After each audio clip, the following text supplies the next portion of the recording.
Bonjour et bienvenue dans l'épisode numéro 25 dans lequel on va voir la surveillance et on va faire pas mal de tests. La surveillance, ça consiste en quoi? La surveillance, c'est simplement un système qui va récupérer des informations de beaucoup de classes qu'on a codées jusqu'à présent, que ce soit les logs, les paramètres, le contexte, les systèmes de money management et tout ça. Ça va synthétiser ça et ça va utiliser Visu, qu'on a vu dans les épisodes précédents, pour l'afficher à l'écran. Et comme on aura vraiment un logiciel, un robot qui va commencer à vraiment parler, on va vraiment utiliser tout ça pour faire des tests. Donc dans cette vidéo, deux parties importantes. On va coder la surveillance qui va vraiment contrôler l'ensemble du robot. Et on va aussi tester, on va faire des tests.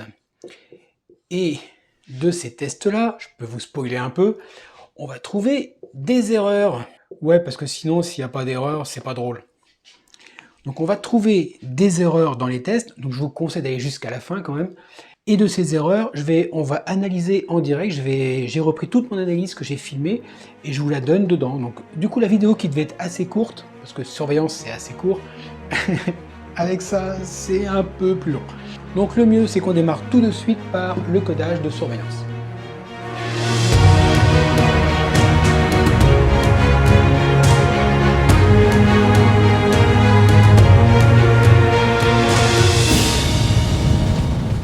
Bon, donc on va attaquer ce module qui, vous allez voir, est assez simple par rapport à ce qu'on a pu voir avant. Donc on va créer la classe surveillance. Alors pour ça, vous connaissez, on fait fichier, nouveau fichier, ici en haut, on fait une nouvelle classe, suivant, on va l'appeler surveillance, que je vous rappelle qu'on met tout dans le répertoire Darwin. On fait terminer, ça ouvre le fichier. Alors je me suis trompé, c'est C surveillance. Je mets un C toujours devant. Bon, de toute façon, c'est pas la peine de m'emmerder vu que je vais tout effacer. Allez, donc comme d'habitude, hein, j'ai mon fichier final qui est ici à droite, enfin pour moi à droite, et puis le fichier où je vais faire les choses. Donc on va commencer comme on a fait pour les modules d'avant. Je vais vous documenter l'entête et puis on va voir tout ce qu'on va faire dedans. Donc j'efface tout et on commence par la documentation. Donc à quoi va servir ce fichier? Alors ce fichier, c'est simple, il va afficher, donc on va vraiment utiliser tout ce qu'on a vu dans les épisodes précédents avec Visu, on va afficher toutes les informations du robot et on va surtout surveiller les principales étapes ou les principaux états pour valider si on peut ou non analyser la stratégie. Donc dedans, on aura différentes fonctions. La première, vous commencez à être un peu habitué, c'est un config qui va donc configurer tout bêtement la classe avec tous les différents moyens d'afficher, puisqu'on va vraiment configurer en même temps Visu pour mettre à l'écran ce que l'on veut. Ensuite, la fonction cyclique qui va être appelée régulièrement, c'est pas forcément pour la surveillance, c'est surtout pour mettre à jour la partie affichage à l'écran. Et vous verrez aussi, alors pas dans cet épisode-là, parce qu'on va le faire quand on aura vraiment travaillé sur les aspects interface avec le courtier, mais on va aussi contrôler les moments où on doit couper les positions. Et puis une autre fonction assez intéressante qu'on va appeler aussi régulièrement, avant même de traiter la stratégie et tout ça, c'est une information, un booléen en fait, vrai ou faux, qui va nous indiquer si on est prêt pour gérer la stratégie ou non. Alors derrière, toujours un petit mode d'emploi très simpliste. Effectivement, là on parle que config, c'est pour initialiser les traitements, et cyclique, c'est on l'appelle régulièrement pour faire tous les traitements en cyclique, comme son nom l'indique. Donc voilà, après ce petit truc là, je vous ai dit, ça va être rapide normalement. Allez, on va créer la classe. Donc la classe, elle s'appelle C surveillance. Je vous rappelle que la règle de nommage que j'aime, c'est un C majuscule pour dire que c'est une classe, dans lequel on a une partie private, donc privée, et une partie publique. Dans la partie private, normalement, on va rien mettre. Par contre, en public, on a les trois fonctions qu'on a vues dans la documentation qui est ici, donc le config, le cyclique et puis le prêt pour stratégie. Donc les deux premières, donc hop, je vais ici, donc les fonctions config et cyclique n'ont pas de paramètres en entrée et n'ont pas de paramètres en sortie. C'est vraiment un traitement qui est autonome, on lui envoie un truc et puis il se démerde. Et la dernière fonction, c'est prêt pour stratégie, qui n'a pas de paramètres en entrée. Par contre, en sortie, il y en aura un, puisque ça, c'est vraiment un booléen qui va nous dire si effectivement on peut ou non travailler sur la stratégie. Donc on va commencer par coder la partie config. Comme vous vous rendez compte que effectivement dans cette classe il n'y a pas de variable interne, normalement, il n'y a rien à configurer pour cette classe. Mais la surveillance, je vous l'ai dit, c'est vraiment pour afficher des informations. Donc là, par contre, on va configurer, on va appeler en fait la classe visu avec tout ce que l'on veut afficher à l'écran comme état pour surveiller. Alors pour ça, je vais vous remontrer dans Darwin Visu. Hop là, je l'affiche ici. On va l'afficher en double, donc on va faire fenêtre mosaïque verticale. Bon, ok, ma tête elle est là, grosso modo ça va le faire. Donc ici, dans les fonctions de visu, on est bien dans visu là, on a différents trucs. Entre autres, on a le set taille, mais ça on s'en fout quelque part, c'est géré par l'interface du robot. Dans config, je vous rappelle que dans config on appelle aussi la taille et aussi par les paramètres. Donc lui on s'en fout. Par contre, cette valeur et cette texte, ces deux-là, on va les utiliser. Cette valeur déjà pour dire exactement ce que l'on veut à l'écran, et cet texte pour aussi mettre le texte par-dessus. Donc dans config, on va surtout initialiser tous les textes, tous les titres en fait quelque part de chaque bouton. Et c'est dans cyclique où vraiment on va mettre les valeurs. Par défaut, dans le tableau ici qui est dans config, côté visu, hein, on l'initialise avec indéfini. Par défaut, l'information ne sera pas affichée à l'écran. C'est pas gênant, pour l'instant on va surtout mettre le titre. Donc voilà ce que je vous propose. Là, c'est une proposition que va faire le robot. Si vous utilisez la surveillance ou même Visu dans vos logiciels, bien sûr, ça, vous l'adaptez comme vous le voulez. Donc, premier élément, qui est le numéro 0, ça sera le système de log. Je vais faire un OK KO si le système de log est OK ou KO. En deuxième niveau, je vais mettre le système des paramètres. Tout ce qu'on a vu pour l'instant, vraiment, c'est la partie très bas niveau du robot. Ensuite, comme cela on a fait vraiment le côté bas niveau, je vais mettre un espace. C'est-à-dire que je ne vais pas mettre de numéro 2, je vais passer directement de 1 à 3. Je vous rappelle que Visu, si jamais il y a un numéro qui est toujours à indéfini, bah, il ne sera pas affiché. Ça veut dire que là, on aura vraiment un bouton, un vide et un autre bouton derrière. Ça veut dire qu'on va vraiment grouper par des sous-groupes l'affichage. Donc là, on va vérifier maintenant la connexion au réseau.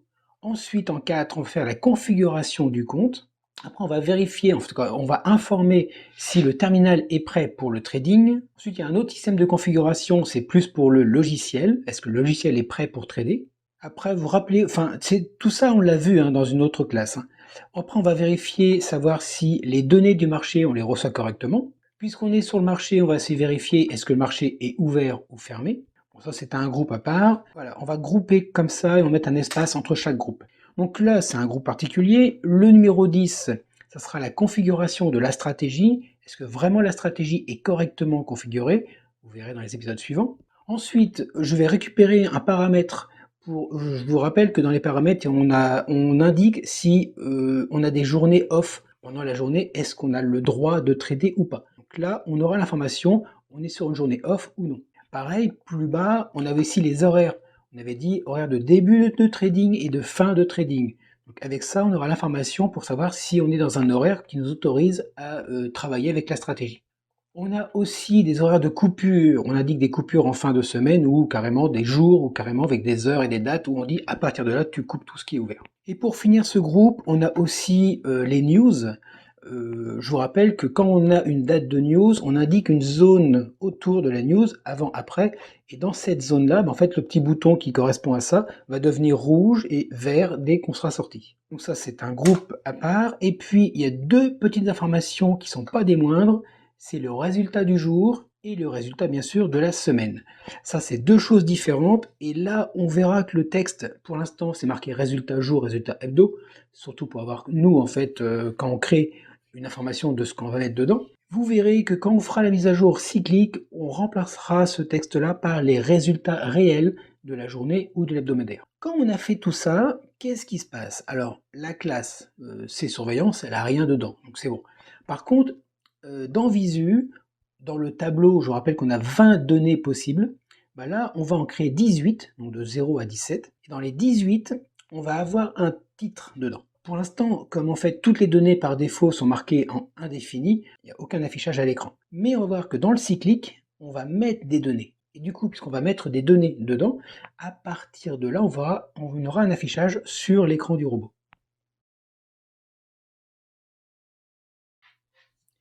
Donc voilà dans cyclique. Alors dans cyclique, on va simplement appeler toutes les classes qui retournent un état OK ou KO. Donc c'est un booléen, donc vrai ou faux. Sauf que si vous vous rappelez, je vais retourner dans Visu. Dans Visu, quand on fait cette valeur ici, on attend en fait ici un index, donc ça va, et une valeur. Sauf que la valeur, elle est avec trois valeurs différentes.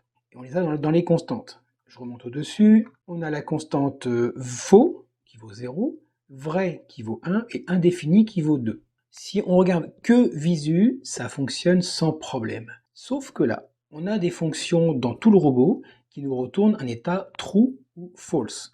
Alors false, ça vaut 0. Donc 0, c'est bien faux. Donc là-dessus, aucun problème. Mais true, la valeur true, alors dans certains langages, c'est égal à 1.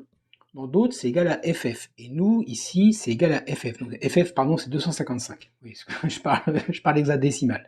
Donc en fait, vous avez deux valeurs quand c'est du booléen, c'est 0 et 255. Et quand on a dans Visu, c'est 0, 1 ou 2. Donc là, on n'est pas cohérent. Et ça, c'est pas bon. Quand on a de l'indéfini, en fait, on va jamais, nous, avoir quelque chose qui va passer d'une valeur 0, 1 à indéfini. C'est que c'est indéfini parce qu'on ne l'a pas initialisé dès le début, dès la config. Donc on n'a pas de problème quelque part avec l'indéfini.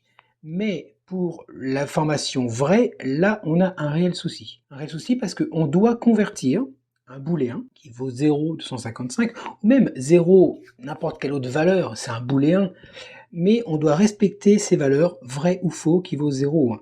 Pour ça, je vous propose quelque chose, c'est ce qu'on appelle une macro. Ce que fait le define, c'est que quand vous utilisez ce nom-là, le K, C, Visu, CRL, CLR, Simu, ça va remplacer par ça. C'est tout bêtement un remplacé. Donc moi là, je vais définir non pas une simple variable, mais plutôt une petite fonction très très simple. Et quand on appellera notre nouveau define qu'on va faire, ça va tout bêtement convertir du booléen en valeur 0 ou 1. Je vous montre ça. Donc on va commencer par faire un define. Donc là, je ne mets pas un K parce que c'est pas une constante, c'est dans mes règles de nommage. Donc là, je vais l'appeler bool to visu parce que c'est une fonction qui va convertir un booléen, donc un type bool, vers une valeur de la classe visu. Et là-dedans, je vais faire quoi? Imaginez un peu la fonction. Vous avez un booléen. Tiens, on va le mettre là entre parenthèses, on va l'appeler V comme valeur. Ou B comme booléen en fait, voilà. C'est qu'on va appeler bool to visu avec entre les parenthèses une valeur booléenne. Comment on peut faire pour traduire un booléen en 0 ou 1? Vous allez utiliser, vous savez qu'on peut faire du if then else, et bien là en fait on va utiliser la petite fonction où on a le point d'interrogation. Donc on va tester la valeur, donc c'est un booléen, ça veut dire que c'est vrai ou faux, et en fonction de cette valeur, si c'est vrai, on va mettre il est où? Ici. Donc si c'est vrai, on fait ça, voilà, et si c'est faux, on fait ça. Je vous le refais. Voilà, c'est juste que je vous montre un exemple. Si par exemple on fait un set valeur à l'indice 0, et là on veut mettre une valeur qui vaut true. Ça marche, puisqu'en fait true dans la construction mémoire c'est une valeur entière. Voilà, c'est 0, 255, c'est une valeur entière. Comme le deuxième paramètre de cette valeur est un integer, est un entier, il n'y a pas de problème de conversion, il va prendre soit 0, soit 255 dans notre cas, donc c'est une valeur numérique. Sauf que bien sûr, 255, c'est aucun des trois là. On va être embêté. Donc là, ce que je vais faire, c'est que je vais remplacer true ici. Je vais faire un bool to visu, comme si j'appelais une fonction. Et ça marchera parce que ça va le convertir. Pourquoi? Parce que l'équivalent de cette phrase que je viens d'écrire là, je remplace bool to visu entre parenthèses true par ce que l'on voit ici là. C'est du pur remplacer. Hein. Donc là, je fais ça, je remplace tout ça, et bien sûr, le B est remplacé par un trou. C'est comme si j'avais écrit ça. Donc ça, cette ligne-là, c'est l'équivalent à celle-ci. Et effectivement, là-dedans, il y a une condition. Donc on va tester, c'est pour ça qu'il y a des parenthèses, parce que c'est un test. On va tester la valeur qui est dans la parenthèse. Et si c'est vrai, on fait ça. Si c'est faux, on fait ça. Et rien que cette petite chose-là, du coup, à chaque fois que vous appellerez le set valeur, il faudra utiliser le bool to visu pour que ça soit converti et que ce soit compréhensible. Sinon, ça ne marchera jamais. Hein. Sinon, je vous rappelle que dans cette valeur, on a une condition, on y va de suite, cette taille, cette valeur, on a ça ici. Si la valeur est différente de faux et Si la valeur est différente de vrai, alors à ce moment-là, je le définis en indéfini. C'est con. Ouais, c'est couillon parce que si vous avez une valeur vraie en entrée, donc 255, ben c'est pas faux, c'est pas vrai, c'est pas 0 ou 1. Donc en fait, vous aurez toujours indéfini, ce qui fait que vous n'afficherez jamais rien à l'écran. Ça, fallait le savoir. Je vous avoue, je me suis fait avoir parce que c'est un truc que j'ai fait évoluer en faisant la vidéo des visus, et après, quand j'ai fait là, quand je me suis mis à faire le code et à retester derrière, j'ai eu, il y a un problème. Mais bon voilà, du coup c'est bien, on a vu comment faire ce qu'on appelle une macro, donc ce genre de petites choses là.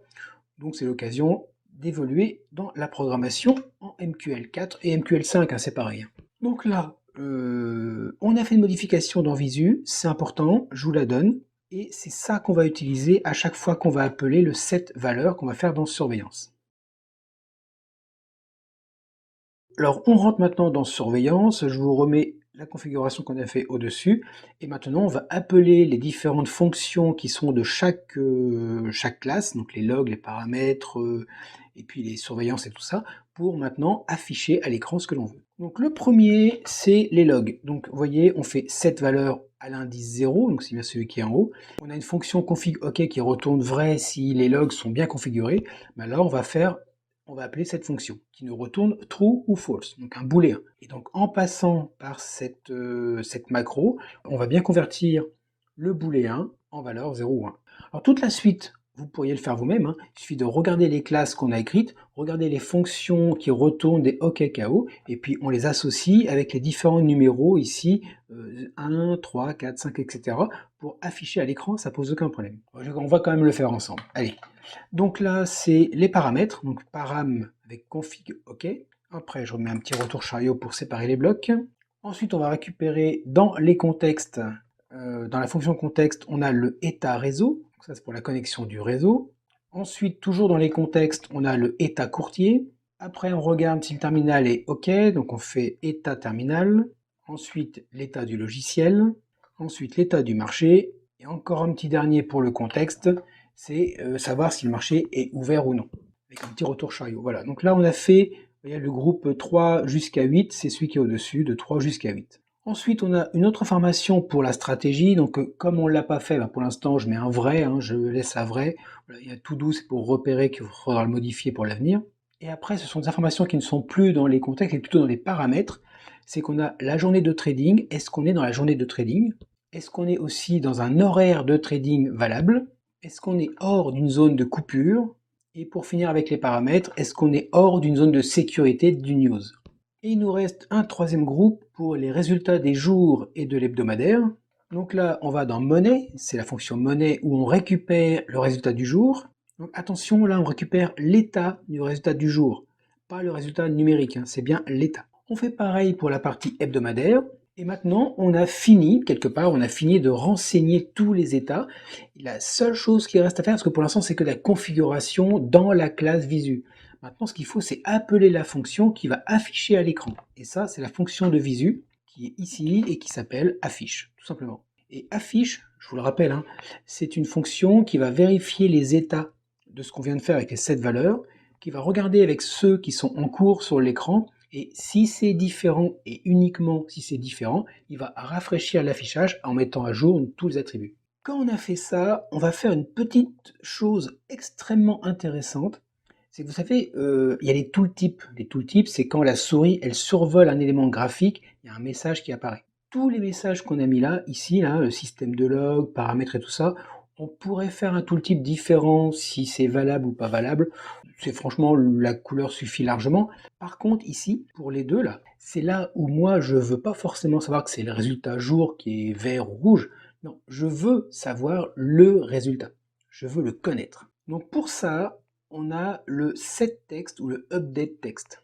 Donc le setText, c'est pour initier la première fois le message, et le updateText, c'est bien pour faire une mise à jour à l'écran et vérifier qu'il y a un changement avant de mettre à jour sur le widget. Donc là, je fais ça. Je fais un updateText avec le numéro 16, donc c'est bien l'état résultat jour. Et ici, je mets un texte qui s'appelle résultat jour. Donc regardez, c'est comme ce que j'ai mis là, hein. Sauf que je mets un 2 points et à côté, je mets la valeur. Je vais lire le résultat du jour, donc que je convertis d'une valeur flottante, d'une valeur double, en chaîne de caractères avec deux de ces deux chiffres après la virgule. Du coup, j'aurai vraiment résultat du jour, espace, deux points, espace, le résultat en pourcentage et un petit pourcent derrière. Et comme ça, c'est fait à chaque fois que j'appelle le cyclique.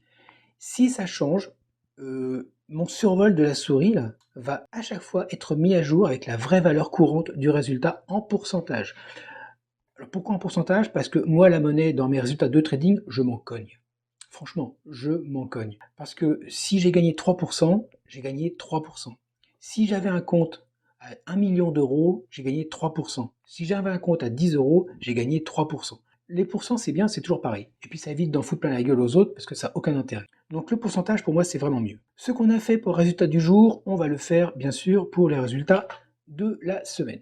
C'est exactement pareil. Bien sûr, c'est les résultats hebdo que l'on récupère. Alors ensuite, je vais anticiper un peu sur les épisodes suivants, donc là c'est juste une réserve, c'est que cette fonction cyclique de surveillance va faire d'une part l'affichage, hein, ok, il n'y a pas de problème, ça on vient de le faire, mais il y a surtout aussi un contrôle, une surveillance en fait des positions quand on est dans une zone de coupure.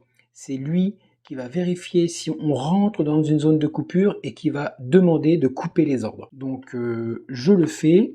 Voilà, donc simplement, si on n'est pas hors d'une zone de coupure et qu'on a bien sûr le marché qui est ouvert, c'est pas la peine de chercher à couper les positions sur un marché qui est fermé, le courtier il va dire non. Donc c'est pas la peine de faire du traitement pour rien.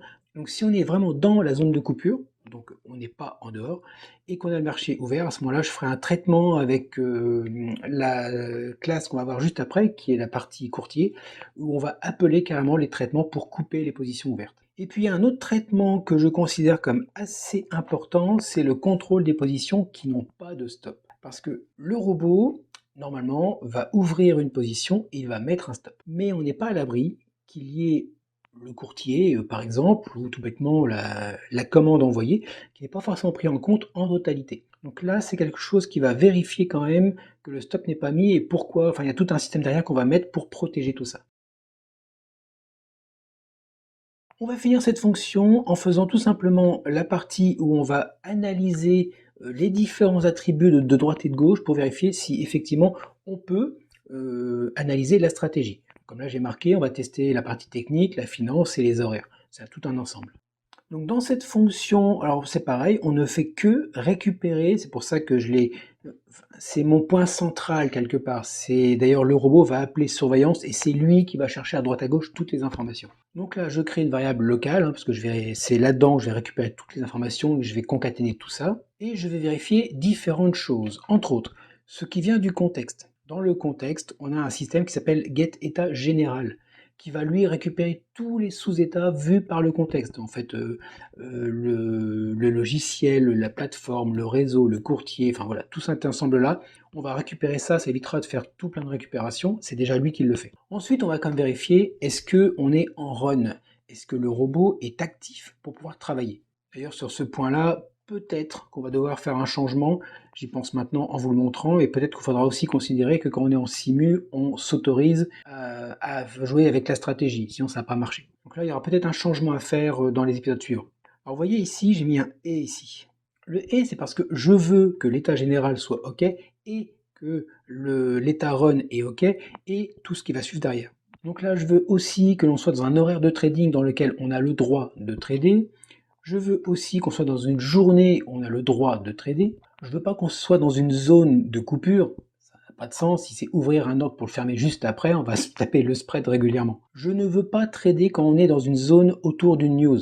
Donc si on est hors zone, ok, sinon je ne trade pas. Et dans monnaie, on a aussi une information qui est le get état finance. On regarde en fait si on est bon par rapport à notre état financier, qu'on pourra améliorer, hein.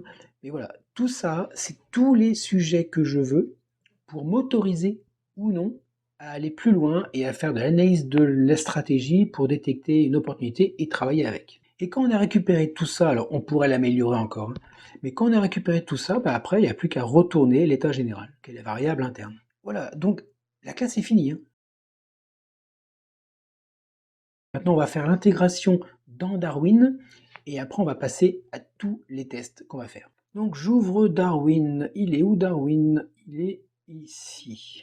Allez, nous voilà dans Darwin. Donc, qu'est-ce qu'on a? On va faire l'inclusion du fichier surveillance, déjà. En descendant, on va créer l'objet surveillant, et c'est lui qu'on va utiliser après dans toute notre application. Ensuite, dans onInit, on descend et on va le faire après Visu, puisque surveillant utilise Visu, donc autant qu'on soit configuré avant.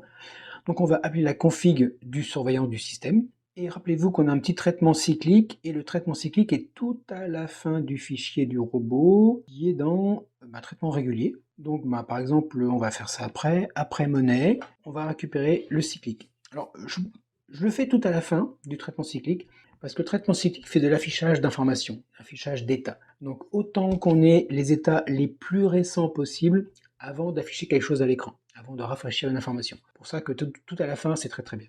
Et on a oublié quelque chose, c'est alors je remonte dans OnTick, avant, donc avec les traitements réguliers, donc qui sont cycliques, mais avant de travailler, savoir si on a une nouvelle bougie pour travailler sur la détection d'une stratégie, enfin d'une opportunité avec la stratégie, c'est là où on va dire attention, si on n'est pas prêt pour la stratégie, autant finir directement la fonction. Pas la peine d'analyser la bougie, si oui ou non on peut traiter derrière. Donc si l'exclamation est très important, ça veut dire l'inverse.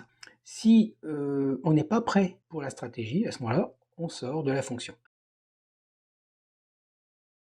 Voilà, donc là je vais compiler quand même pour être sûr que ça compile. On a bien embarqué de surveillance. Ça je vérifie toujours quand je rajoute des fonctions, parce que ça m'arrivait plusieurs fois, mais enfin. Je créais des classes, je créais des fonctions, tout ça, c'était super bien. Et je compilais, et ça marchait super bien. Je dis, putain, c'est génial, j'ai bossé comme un dieu, j'ai 0 erreur, c'était génial. Après, dans mes essais, ça marchait pas, c'était bizarre, mais par contre, la compilation, 0 erreur. Puis je me suis rendu compte que je l'appelais jamais. J'avais oublié un include, donc voilà. Et du coup, je l'appelais jamais, donc forcément, ça compilait bien, puisque ça compilait pas ce que j'avais codé. Et d'ailleurs, quand j'ai fait l'include, après, j'ai eu beaucoup d'erreurs. Donc ça m'a redescendu de mon piédestal. Bon bref, maintenant on a ça. Alors, la chose qu'on va faire maintenant, c'est que des essais. On va vérifier beaucoup de choses.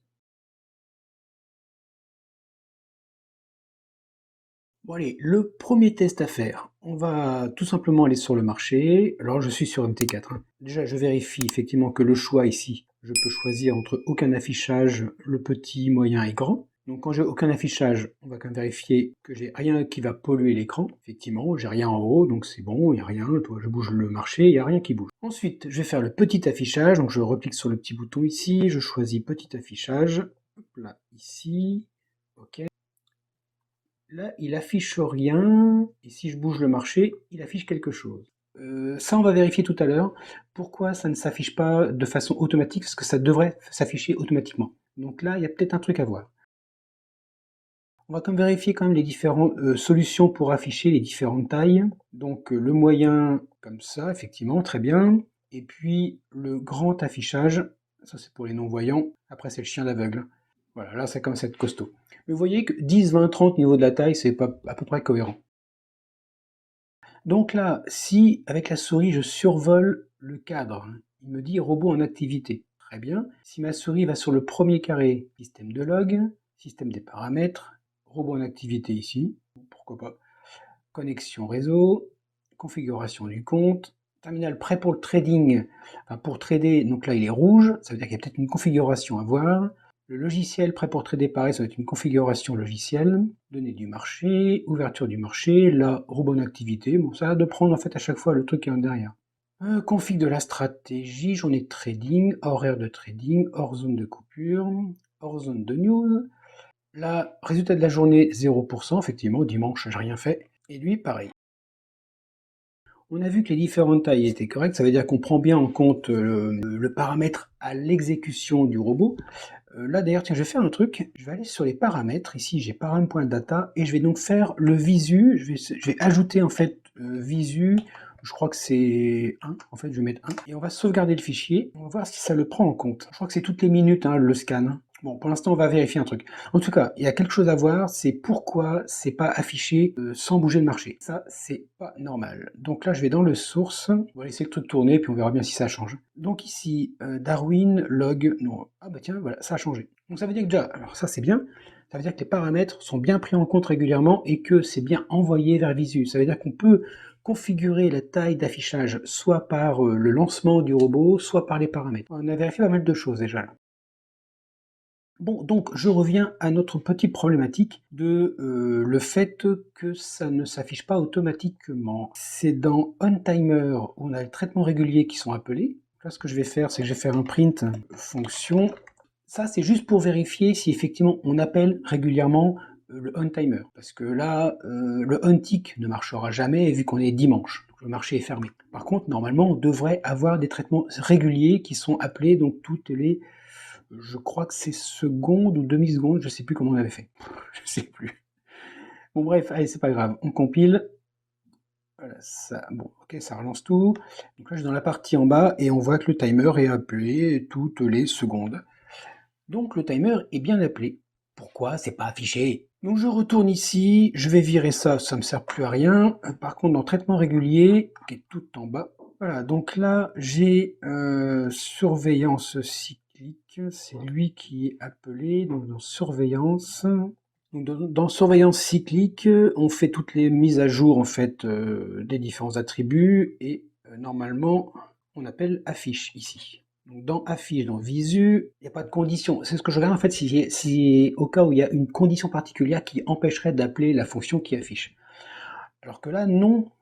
A priori, non, on doit afficher, donc je vais chercher affiche là-dedans. Donc là, taille égale 0, non, préfixe égale 0, non, donc c'est pas de raison. C'est bien où on devrait travailler là-dedans. Peut-être que afficher ici n'est pas mis à jour. Donc là, ce que je vais faire, c'est que je vais faire ça, et puis on va afficher aussi donc deux points. Et derrière, on va mettre la valeur L affichée. On sait que lui, s'il est égal à vrai, ça veut dire que derrière, on va forcément dessiner l'information. Allez, on compile. Vous voyez, ok, c'est bon. Donc il y a bien un affiche égale true, ça veut dire qu'il est passé au moins une fois vrai pour afficher les informations. Mais on n'a toujours rien à l'écran. On avance, on avance, on avance. Donc ça veut dire que le problème, il est peut-être dans Dessine. Donc là, on est dans Dessine. Qu'est-ce que j'ai? Bon, là, il efface tout. Si la taille à 0, bon, là, non, on sait que la taille, elle est définie. Ici, je calcule le nombre d'états. On pourrait vérifier combien il y en a. Ici, je vérifie que par rapport à ça, si ça dépasse, oui, mais c'est là l'erreur. C'est qu'ici, on fait un test. Donc, on définit le nombre d'éléments et on définit par rapport à la taille de dessin. Et on vérifie si c'est pas plus grand que la taille maximum de l'affichage de notre fenêtre. Sauf que ça, là, ce mTie_graph_x, il est initialisé à deux endroits. Il est initialisé ici, dans redessine, et redessine, on appelle cette fonction uniquement quand on bouge le graphique. Il est dans, alors je vous remonte dans Darwin, il est dans onCharEvent. Uniquement si on a bougé, si on a fait un changement sur le graphique, là on appelle redessine. Et sinon, dans Visu, il est initialisé, alors je vais copier ça parce que ça va nous servir, il est initialisé aussi dans config, et on le met à 0. Et forcément, puisqu'il est à 0, quand on va appeler cycliquement notre fonction d'affichage, il va vérifier que notre groupe d'informations à dessiner, et s'il est plus grand que 0, il sort. Donc là, on va juste changer ça, ici, et on va initialiser avec les vraies valeurs du graphique. Voilà. Comme ça, on initialise vraiment avec cette information, et ce qui fait que dès le début, il aura un groupe d'informations qui tiendra dans la fenêtre, puisqu'en fait, on aura bien initialisé les bonnes valeurs, et là, ça fonctionnera. Donc là, je vais compiler, bon, ça marche, ok. Lui, on va l'éteindre derrière, on va l'éteindre, on va retirer, et on va faire tout simplement, on va le remettre sans rien toucher. Bien sûr, là, la taille, je vais mettre petit pour une fois, je fais ok, je touche à rien, et ça fonctionne. Alors vous avez vu qu'au tout début, il y a un tout petit carré rouge, parce qu'en fait, c'est le premier affichage où on n'a pas encore envoyé les attributs. Pour éviter ce petit carré, il y a plusieurs solutions. C'est soit on va forcer la lecture des attributs avant d'afficher la première fois, ou alors, ce que je vous propose, dans le dessine, ici on fait différents calculs, ça je le garde parce que je vais l'utiliser. Ici on calcule le nombre d'états disponibles pour l'affichage, et tout bêtement ici, juste après, on va faire un test, on va dire si le nombre d'états est égal à 0, on n'affiche pas. Voilà. Si pas d'affichage possible, on va dire, à ce moment-là, je n'affiche pas. Comme ça, tant qu'on n'aura pas analysé ou qu'on n'aura pas d'informations vraiment disponibles à mettre à l'écran, c'est pas la peine d'avoir un écran tout vide avec rien dedans. Je compile, pas d'erreur évidemment, non, il n'y a pas d'erreur. Et ici, je mets le robot, et normalement, ici, on n'aura plus ce petit carré bizarre. Donc, moyen, et effectivement, on n'a plus ce petit carré. Donc on a solutionné un petit problème juste de beauté, d'affichage, mais quelque part là, on a vérifié quand même qu'on avait quelque chose de sympa au niveau du traitement des tailles. On a vérifié que maintenant on n'a plus à bouger le marché pour voir apparaître ça. On est dimanche, le marché est fermé. Et regardez bien, il y a un truc ici, je crois que c'est celui-ci, ouverture du marché. Notre système de vérification pour savoir si le marché est ouvert, c'est on attend 1 minute et si pendant 1 minute on n'a eu aucun mouvement sur le marché, on définit que le marché est fermé. Donc normalement, ce petit bouton ici devrait apparaître rouge très bientôt. Pendant ce temps-là, je vais je vais modifier la programmation, car il est rouge, c'est-à-dire qu'il a vu que le marché était fermé. Donc je vais changer et on va autoriser le trading par l'expert consultant. Donc là, je vais dire OK ici, je fais OK, et on voit que le bouton passe en vert.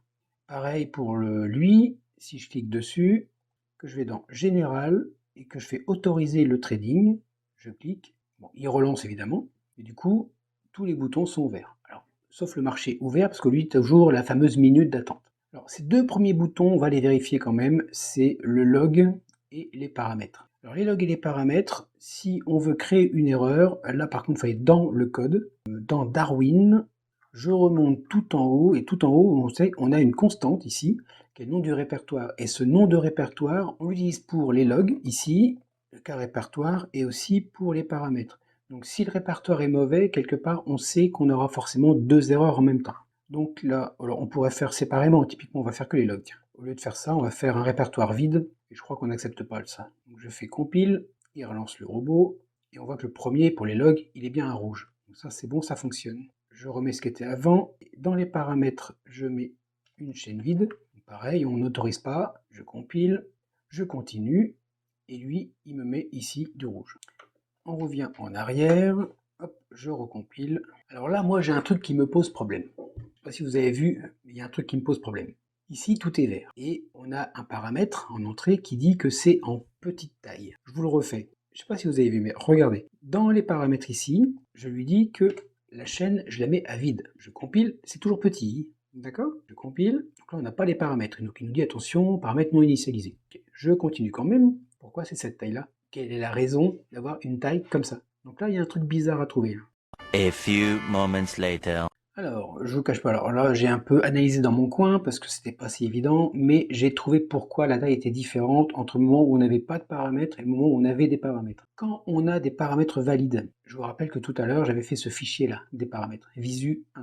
Donc quand on a des paramètres valides, qu'est-ce qu'il fait? Il va lire le fichier des paramètres et il va utiliser le contenu du fichier des paramètres. Donc il va mettre une taille à 1. Et quand on n'a pas les paramètres, je vous rappelle qu'on avait tout à l'heure, ici initialisé dans l'interface, affichage moyen. Donc, déjà, ça prouve que ça fonctionne très très bien.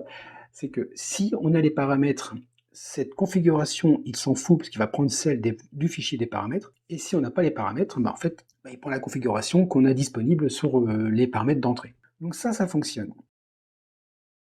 Par contre, il y a un autre problème aussi, c'est que là, donc j'ai pas les fichiers des paramètres. Mes paramètres, j'ai que visu, donc il n'y a rien dedans, à part, enfin, pour piloter. Et j'ai un cadre rouge ici. Et le cadre rouge m'indique que le robot est en arrêt. Et ça, c'est bizarre, parce que quand je regarde ici dans les paramètres, l'initialisation, le RASParam, quand on fait au lancement des paramètres, on dit que le robot est en route. Donc là, j'ai du mal à comprendre. Donc pour ça, je vais dans Visu, puisque c'est là où on dessine le cadre. Et ici, il y a bien robot en arrêt, et je récupère dans les contextes l'état run, qui devrait être à vrai. Donc on va aller dans les contextes. Vous voyez, c'est un peu le chemin.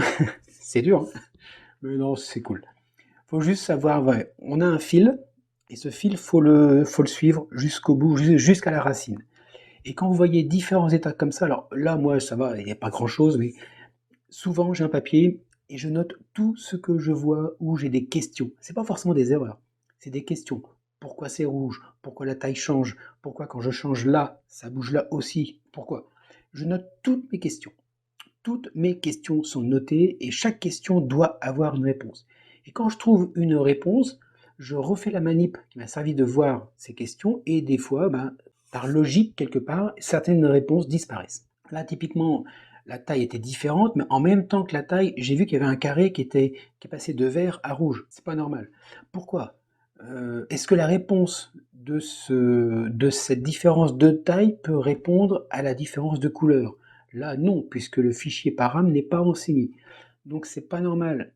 S'il est à run, je l'ai initialisé dans les privés, là, dans le RAS data, je l'ai initialisé ici à vrai, le robot est en route. Normalement, quand Visu récupère est à run, il devrait récupérer robot est en route. Sauf si, et c'est là où on va trouver la réponse. Donc là, je vais faire une recherche de ça dans le contexte. Je vais trouver, et lui, il me sort mrun. Mrun, il est initialisé où? Je recherche par le setrun. Décidément, le setrun, il est utilisé où? Le setrun, il est appelé dans Darwin, dans la partie contexte, où on récupère l'information qui vient de param. Ah, justement, ça m'arrange. Alors, il est directement dans la partie ici, et on retourne robot est en route. Ah, c'est très embêtant parce que robot est en route, a priori, il est initialisé à vrai. Donc, on devrait avoir un cadre vert. Là, pour l'instant, j'ai fait une recherche statique. C'est que j'ai pris le code tel qu'il est écrit et j'ai cherché, j'ai fait le chemin inverse entre la donnée que je reçois et où est l'origine de la donnée. A priori, juste en lisant et en recherchant par rapport à ça, donc de manière statique, j'ai trouvé qu'on partait, on avait une information, ok, mais l'origine de l'information est bien vraie. Donc, c'est pas tout à fait normal. Alors, la question que je me pose, c'est qu'est-ce qui peut changer la valeur de mrobot en route? Donc, je fais une recherche sur mrobot en route. Quand le robot est en arrêt, on a faux. Effectivement, oui. Ok, donc il est uniquement mis à faux par robot est en arrêt. Donc, puisque dans la partie private, on met le robot à faux par le robot est en arrêt, je vais chercher cette fonction-là. C'est uniquement quand je lis le fichier des paramètres, que je ne peux pas lire puisque les paramètres, il est vide à part visu. Donc ça ne peut pas être ça. Je vais dans contexte et je vais chercher le fameux run, le mrun, vérifier. Alors par défaut, hein, peut-être ça. Par défaut, il est mis à faux. Voilà, le problème en fait, il est là en fait. C'est qu'on a bien les paramètres qui ne met jamais à faux l'information. Donc en fait, on l'initialise à vrai et on ne le met jamais à faux. Donc déjà, au niveau paramètres, on est bon. Le visu, lui, récupère faux. Donc lui réagit en fonction de ce qu'il reçoit. C'est tout à fait logique. Entre les deux, on a le contexte. Le contexte, lui, c'est lui qui va synthétiser quelque part les informations pour après les redonner au robot. Et là, par le get et run, lui va récupérer le mrun. Si on cherche le mrun, lui, il est mis à jour par le setrun. Et en fait, c'est vraiment une boîte aux lettres en fait. Il a le setrun et le getrun.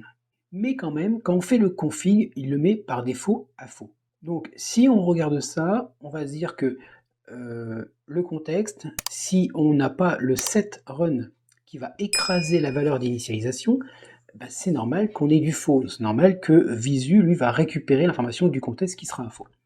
Donc voyons, quand appelons-nous le setrun? Donc le seul qui le met à jour, c'est Darwin dans l'extraction contexte. Effectivement, lui, il récupère l'information robot est en run.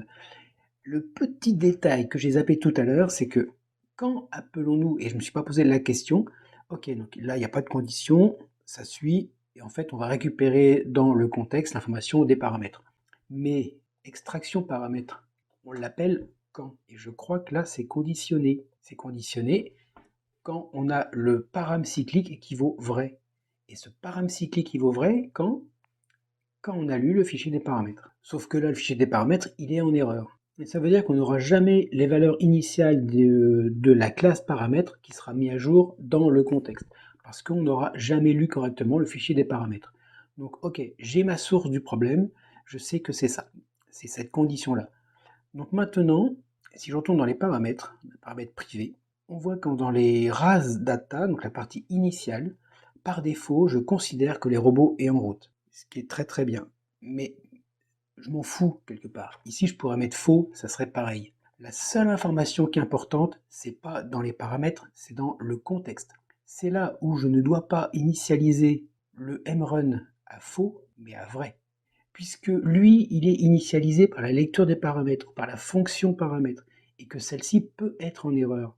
C'est ici, par défaut, je veux que le robot soit utilisable. Par défaut, si le robot se lance et que j'ai pas les paramètres, je veux pouvoir l'utiliser. Il ne sera pas pilotable par les paramètres, mais c'est pas grave. Donc, conclusion, ici, je laisse vrai. Pourquoi? Parce que si je lis correctement le fichier des paramètres et que dedans je n'ai pas mis une valeur stop, on ou autre, je veux quand même que par défaut, les paramètres indiquent au robot qu'on peut démarrer. Voilà, donc lui je vais le laisser. Par contre, si jamais le fichier des paramètres n'est pas accessible, je veux que le contexte par défaut part du principe que le robot soit utilisable. Sinon, comme là, on a un robot qui est non utilisable dès qu'on a un problème sur les paramètres. Je compile, pas de raison que ça ne fonctionne pas, et ici, le cadre redevient vert, parce qu'effectivement, j'ai indiqué dans le contexte que la valeur par défaut, avec ou sans paramètres, c'est que le robot soit utilisable. Tout ça pour ça. Ensuite, dans les autres boutons, ici connexion réseau, il suffit de débrancher le réseau du PC et puis on verra que ça va tomber. La configuration du compte, c'est une information qui est donnée par le courtier, donc là pour tricher, il faudrait traficoter dans le code pour forcer une erreur. Ici les données du marché, il faudra avoir un marché qui renvoie, donc un courtier qui renvoie des données incohérentes ou non disponibles sur le marché. La stratégie pour l'instant c'est toujours bon. Journée pour trader, alors je l'ai fait. Donc là, on va pouvoir faire un petit essai, et on va faire un truc, on va faire donc off. Donc là, je viens de créer une journée off, qui est du 2 février, c'est la date à laquelle je tourne la vidéo. Et effectivement, si je mets la souris dessus, il m'indique que la journée pour trader est off. Donc ça, c'est pas mal. Ici, c'est les horaires de trading, et à côté, les zones de coupure. Ici, j'ai changé, maintenant j'ai mis une heure de coupure à midi à 11h30, des tradings de 10h à 11h45. Ici, on est midi, il est midi. Donc effectivement, là, maintenant, la journée pour trader est devenue verte, mais que maintenant on est bon. Ici, par contre, on est en dehors de l'horaire de trading et on est hors zone de coupure. Non, en fait, on est dans une zone de coupure. Il nous reste les news. Donc ici, je me suis mis en mode simu. Donc j'ai vu que le cadre est bien bleu ici. Là, j'ai une news qui est à 12h10 avec une zone de sécurité de 3 minutes autour. Donc là, on est à 3 minutes et quelques, donc c'est bien vert. On est bien ici, on est bien hors zone de news. Et dans quelques secondes, on va arriver vraiment dans la zone de sécurité qui est de 3 minutes. Je rappelle qu'ici, c'est un nombre de secondes. Donc c'est bien 3 fois 60 secondes. Et dès qu'on va arriver dans cette zone de sécurité, on va le voir tout simplement ici changer. Alors je touche à rien, je n'ai pas les mains dessus, je ne triche pas. Et normalement, on va voir cette information qui va passer en rouge automatiquement. Donc là, le marché est fermé, c'est pour ça qu'on a le petit bouton qui est rouge. Et dans 10 secondes maintenant, on va avoir le bouton de la news qui va passer en rouge automatiquement. On attend patiemment, impatiemment, et ça va arriver. Voilà, toc. Ça veut dire qu'on a bien ce système de détection de la zone de sécurité des news qui fonctionne. Alors ici, il faudrait mettre le marché en route pour tester. Moi j'ai testé, je l'ai allumé en rouge des fois, je vous avoue. Donc ça fonctionne, vous le verrez au fil de l'eau. Donc là, je vais faire un petit bilan dans les chapitres suivants qui va lister les modifications qu'on doit apporter dans le code pour que ça fonctionne. Voilà, donc un petit chapitre vraiment tout petit qui fait le bilan de l'analyse qu'on a fait, des essais qu'on a fait. On a trouvé 3 petites corrections à apporter. La première sur le contexte, sur le fichier contexte, sur la classe contexte que l'on voit ici. On a une modification à apporter, c'est dans la fonction config, dans laquelle l'initialisation était à false et on doit la mettre à true. Si on ne fait pas ça, par défaut, le robot ne va pas démarrer en mode run, donc il ne pourra pas fonctionner correctement, et c'est assez embêtant quand même. La deuxième modification, c'est dans Visu qu'on a fait dans les épisodes précédents. En fait, il y a 2 petites choses. Dans la partie config, encore une fois, on avait le mtygraph X et mtygraph Y qui étaient initialisés à 0. En partant du principe que dès qu'on allait avoir un changement sur le marché, sur la fenêtre, on allait automatiquement le mettre à jour, donc ça allait fonctionner. Sauf que la taille est trop petite, 0 c'est trop petit, ce qui fait que quand on affiche régulièrement, en fait on ne peut pas insérer ce que l'on veut à l'écran. Donc on va tout simplement recopier ce qui est ici. Donc c'est exactement les mêmes lignes qu'on a dans le redessine, je crois. On va aller en bas. Ah, voilà, ça en tout cas, il faut le faire. Et c'est les mêmes lignes que l'on a dans, que je ne me trompe pas, c'est plus bas, dans redessine, c'est bien ça. Donc vous recopiez les 2 lignes qui sont ici, et vous les mettez dans config. Et une autre petite modification, c'est juste pour le côté un peu beauté de la chose, c'est que vous devez ajouter ces lignes-là. Donc dans la fonction dessine, ici là, vous descendez et après la boucle qui fait la récupération du nombre d'éléments qu'on doit afficher, vous mettez cette petite condition. Si le nombre d'états est égal à 0, à ce moment-là on fait un return. On ne dessine pas si on n'a rien. Ça, c'est dans le cas où il n'y a rien à afficher. Ça vous évitera d'avoir un petit cadre tout ridicule en haut, là, qui ne sert pas à grand chose, à part vous indiquer que le robot est en route ou en simulation. Enfin bon, ça fait un peu léger. Voilà, c'est la troisième modification. Il n'y a que ça à faire. Bon, bah, on a bien avancé quand même. Donc l'épisode 25, c'est fini. Donc maintenant, vous avez on a vraiment maintenant un système. On a branché un peu tous les fils entre les différentes classes qu'on a codées. Donc on commence vraiment à avoir un truc sympa. Tout ce qu'on a vu aussi, surtout n'oubliez pas de corriger les erreurs. Il y a 2 erreurs et un petit truc de cosmétique. N'oubliez pas de le faire, ça serait dommage de ne pas le faire. D'ici là, n'oubliez pas quand même que vous avez, alors je vous ai mis plusieurs fois dans la vidéo, mais il y a l'abonnement, le like, le partage. Vous avez aussi, parce que là ça devient vraiment costaud, n'oubliez pas, le site internet est là, vous êtes dans la description, vous pouvez télécharger les sources, profitez-en. Vous avez, parce que le projet était pour faire tourner sur DarwinX 0, donc vous avez les liens d'affiliation, en tout cas d'aide, qui peuvent vous aider à vous abonner à DarwinX 0 avec une réduction dans les premiers mois. Bon, toujours bon à prendre. Et puis, pour la suite, parce que je vous dis abonnez-vous, ok, mais pourquoi? Parce que après le 25, on attaque tout ce qui est le courtier. Tous les échanges qu'on va devoir faire du robot, donc d'un logiciel Expert Advisor pour MetaTrader vers le courtier, les épisodes suivants, on s'y attaque. Ensuite, on a tout ce qui est données. Alors qu'est-ce que ça veut dire les données? À votre avis, eh ben, c'est les données manipulées par une stratégie. Et quand on aura fini de faire cette classe de données qui va manipuler toutes les informations liées à une stratégie, eh ben on va coder la stratégie. Enfin, hein, on y arrive. faut être patient. Donc, épisode suivant, courtier, ensuite les données et la stratégie. Plus que 3 petits étages, on arrive vraiment sur un robot qui pourra fonctionner. Ça serait couillon de rater ça. Allez, à très bientôt.